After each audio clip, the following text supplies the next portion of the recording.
ಈ ಖಾಸಗಿ ಶಾಲೆಗಳ ಕಳ್ಳಾಟವನ್ನು ಮಾನ್ಯ ಶಿಕ್ಷಣ ಸಚಿವರು ಒಂದು ಸರ್ತಿ ನೋಡಲೇಬೇಕು. ಅಂಥ ಒಂದು ಕಥೆ ಇದೆ ಇದು. ಏನೆಲ್ಲ ಆಟ ಆಡ್ತಾರೆ ಈ ಪ್ರೈವೇಟ್ ಸ್ಕೂಲ್ನವರು ಅಂತ. ತಮ್ಮ ಬೇಳೆ ಬೇಯಿಸ್ಕೊಳ್ಳೋದಕ್ಕೆ ವಿದ್ಯಾರ್ಥಿಗಳ ಜೀವನದ ಜೊತೆ ಈ ಖಾಸಗಿ ಶಾಲೆಯವರು ಚೆಲ್ಲಾಟವನ್ನು ಆಡ್ತಾ ಇದ್ದಾರೆ. ಬೆಂಗಳೂರಿನಲ್ಲಿ ಖಾಸಗಿ ಶಾಲೆಗೆ 100% ರಿಸಲ್ಟ್ಗೋಸ್ಕರ 100% ರಿಸಲ್ಟ್ ಬರಬೇಕಾ, ಅದಕ್ಕೋಸ್ಕರ ಸಾಧಾರಣವಾಗಿ ಓದ್ತಕ್ಕಂಥ ಆ್ಯಾವ್ರೇಜ್ ಸ್ಟೂಡೆಂಟ್ಗಳನ್ನ ಸರ್ಕಾರಿ ಶಾಲೆಗೆ ಅಡ್ಮಿಷನ್ ಮಾಡಿಸ್ಬಿಟ್ಟಿದ್ದಾರೆ. ಆತಂಕಕಾರಿ ವಿಚಾರ ಏನಂದರೆ, ಪೋಷಕರ ಗಮನಕ್ಕೂ ತಂದಿಲ್ಲ. ಅನಾಥ ಮಕ್ಕಳು ಅಂತ ಕರ್ಕೊಂಡು ಹೋಗಿ ಸರ್ಕಾರಿ ಶಾಲೆಯಲ್ಲಿ ಮಕ್ಕಳಿಗೆ ಅಡ್ಮಿಷನ್ ಮಾಡಿಸಿರ್ತಕ್ಕಂಥ ಆರೋಪ ಕೇಳಿಬಂದಿದೆ. ನೋಡಿ, ಇವರು ಹೊಟ್ಟೆ ಬಟ್ಟೆ ಕಟ್ಟಿ ಪ್ರೈವೇಟ್ ಸ್ಕೂಲ್ಗೆ ಅಡ್ಮಿಷನ್ ಮಾಡಿಸ್ತಾರೆ ಪೇರೆಂಟ್ಸು, ಅವ್ರು ಕರ್ಕೊಂಡೋಗಿ ಗೌರ್ಮೆಂಟ್ ಸ್ಕೂಲ್ಗೆ ಅಡ್ಮಿಷನ್ ಮಾಡಿಸ್ತಾರೆ. ರಿಸಲ್ಟ್ ಬರಬೇಕಲ್ಲ, ಚೆನ್ನಾಗಿ ಓದೋರನ್ನ ಇಟ್ಕೋತಾರೆ.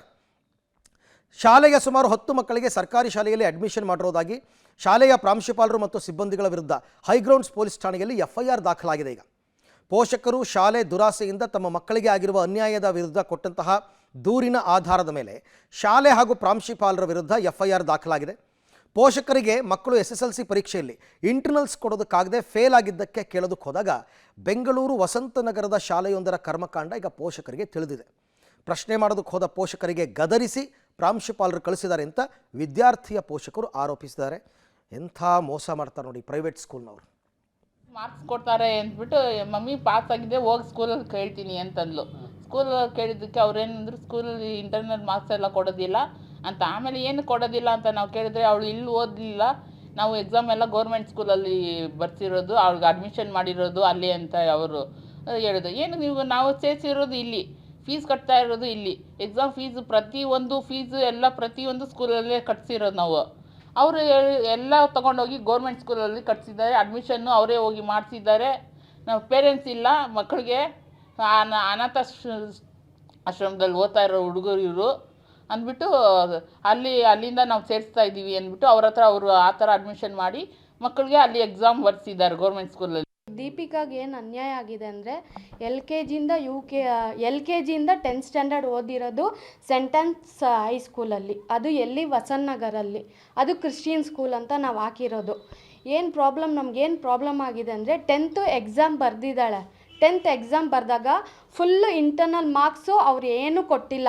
ಮಿನಿಮಮ್ ನಾನು ಇದ್ರ ಬಗ್ಗೆ ಕೇಳಕ್ಕೆ ಹೋದಾಗಲೇ, ಈ ಸ್ಕೂಲ್ದು ನಮಗೆ TC ಮಾರ್ಕ್ಸ್ ಕಾರ್ಡ್ ಕೊಡಲ್ಲ, ನಿಮಗೆ BBMP ಸ್ಕೂಲಿಂದ TC ಮಾರ್ಕ್ಸ್ ಕಾರ್ಡ್ ಕೊಡ್ತೀನಿ ಅಂತಂದರು. ಅದಕ್ಕೆ ಅದು ಹೆಂಗಾಗುತ್ತೆ, ಅದು ಯಾವ ರೂಲ್ಸು, ಈ ರೂಲ್ಸ್ ಇಲ್ವಲ್ಲ, ನಾವು ಓದಿದ್ದೀರಿ, ಎಷ್ಟೋ ವರ್ಷದಲ್ಲಿಂದ ಈ ಸ್ಕೂಲಲ್ಲಿ ಓದಿಸಿದ್ದೀರಿ, ನಾವು ಇಲ್ವಲ್ಲ, ಇದು ಹೊಸ ರೂಲ್ಸಾ ಅಂತ ಕೇಳಿ, ಇಲ್ಲ ಇದು ಈ ಥರನೇ ರೂಲ್ಸು ಅಂತಂದರು. ಅದಕ್ಕೆ ಇಲ್ಲ, ನಮಗೇನಕ್ಕೆ, ನಾವು UKGಯಿಂದ 10thವರೆಗೂ ಅಲ್ಲಿ ಓದಿಸ್ಬಿಟ್ಟು ನಾನು 10th ಮಾರ್ಕ್ಸ್ ಕಾರ್ಡು ಮತ್ತು TC ಆ ಸ್ಕೂಲ್ ನಾನು ಹೆಂಗೆ ತೊಗೊಳಕ್ಕಾಗುತ್ತೆ, ನನಗೆ ಸೆಂಟ್ ಆ್ಯನ್ ಸ್ಕೂಲಲ್ಲಿ ಅಡ್ಮಿಷನ್ ಮಾಡಿಸಿದ್ರು. 4th ಅಲ್ಲಿ ಓದ್ತಿದ್ದೆ ನಾನು. ಹೈಸ್ಕೂಲಿಗೆ ಬಂದೆ, 10th ಸ್ಟ್ಯಾಂಡರ್ಡ್ ಅಲ್ಲೇ ಓದಿದ್ದು. 10th ಸ್ಟ್ಯಾಂಡರ್ಡಲ್ಲಿ ನನಗೆ ಪ್ರೈವೇಟ್ ಅಂತ ಹೇಳಿದರು ಅವರು. ಎಲ್ಲರ ಥರ ಮಕ್ಕಳ ಥರನೇ ನಾನು ಸ್ಕೂಲ್ಗೆ ಹೋಗ್ತಿದ್ದೆ ಆ್ಯಸ್ ಯೂಶ್ವಲ್ ಆಗಿ. ಆಮೇಲೆ ಲಾಸ್ಟ್ ಇಯರ್ ಎಂಡಿಂಗಲ್ಲಿ ಏನು ಮಾಡಿದ್ರು ಅವರು, ಪ್ರೈವೇಟಾಗಿ ಸೇರಿಸ್ತೀನಿ ಅಂತ ಹೇಳಿದರು. ಪ್ರೈವೇಟ್ ಅಂದರೆ ನಮಗೇನು ರೆಗ್ಯುಲೇಷನ್, ಏನು ಇನ್ಸ್ಟ್ರಕ್ಷನ್ ಅವ್ರು ಏನೂ ಹೇಳಿಲ್ಲ. 2000 ರೂಪೀಸ್ ಪೇ ಮಾಡಿ ಅಂದರು. ಪೇ ಮಾಡಿದ್ವಿ. ಅದಕ್ಕೂ ಸ್ಕೂಲ್ ಫೀಸು ಇತ್ತು, ಅದನ್ನು ಕಟ್ಟಿ ಮತ್ತು ಎಕ್ಸ್ಟ್ರಾ 2000 ರೂಪೀಸ್ ಕಟ್ಟಿದ್ವಿ. ನನ್ನ ಪ್ರಕಾರ ಈ ಖಾಸಗಿ ಶಾಲೆಗೆ 10th ಸ್ಟ್ಯಾಂಡರ್ಡ್ಗೆ ಮಾನ್ಯತೆ ಇಲ್ಲ ಅಂತ ಅನ್ನಿಸ್ತಾ ಇದೆ. ಮಾನ್ಯತೆ ಇಲ್ಲ ಅಂತಂದರೆ ನ್ಯಾಚುರಲ್ ಗ್ರೋತ್ ಆಗಬೇಕು. ನೀನು ಪ್ರತಿ ವರ್ಷ ಇವತ್ತು 6th ಆದಮೇಲೆ ನೆಕ್ಸ್ಟ್ 7th ಬರ್ತಾರೆ ಮಕ್ಕಳು, 8th 9th 10th ಆ ಥರ ನ್ಯಾಚುರಲ್ ಗ್ರೋತ್ ಇದ್ದಾಗ 10th ಬಂದಾಗ ಮಾನ್ಯತೆ ಸಿಗುತ್ತೆ. ಈ ದುಡ್ಡಿನ ಆಸೆಗೆ ಕೆಲವು ಪ್ರೈವೇಟ್ ಸ್ಕೂಲವರು ಒಂದೇ ವರ್ಷ 1 to 10th ಅಡ್ಮಿಷನ್ ಅಂದ್ಬಿಡ್ತಾರೆ, ಬಟ್ ಮಾನ್ಯತೆ ಇರಲ್ಲ. ಅವಾಗೇನು ಮಾಡ್ತಾರೆ, 10th ಅಡ್ಮಿಷನ್ ಮಾಡ್ಕೊಂಬಿಟ್ಟು ಸುತ್ತಮುತ್ತ ಇರ್ತಕ್ಕಂಥ ಗೌರ್ಮೆಂಟ್ ಸ್ಕೂಲ್ಗೆ ಹೋಗ್ಬಿಟ್ಟು ಆ ಮಕ್ಕಳನ್ನ ಅಡ್ಮಿಷನ್ ಮಾಡಿಸ್ಬಿಡೋದು. ಅಡ್ಮಿಷನ್ ಆದಂಗೆ ತೋರಿಸೋದು, ಪಾಠ ಗೀಟ ಎಲ್ಲ ಇವರೇ ಮಾಡ್ತಾರೆ.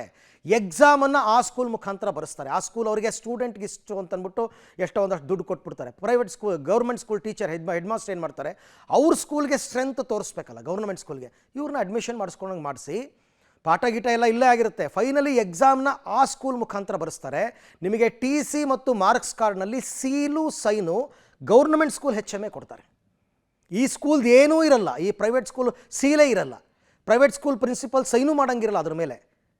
ಈ ಸ್ಕೂಲ್ನಲ್ಲಿ ಓದೋದು, ಎಕ್ಸಾಮನ್ನು ಗೌರ್ಮೆಂಟ್ ಸ್ಕೂಲ್ನಲ್ಲಿ ಬರೆಯೋದು. ಯಾಕೆ ಅಂದರೆ ಈ ಶಾಲೆಗೆ SSLC ಎಕ್ಸಾಮ್ ಬರೆಸೋದಕ್ಕೆ ಮಾನ್ಯತೆ ಇರಲ್ಲ. ಮೋಸ್ಟ್ಲಿ ಹಂಗಾಗಿದೆ ಅಂತ ನನ್ನ ಪ್ರಕಾರ ಅನ್ಕೋತೀನಿ.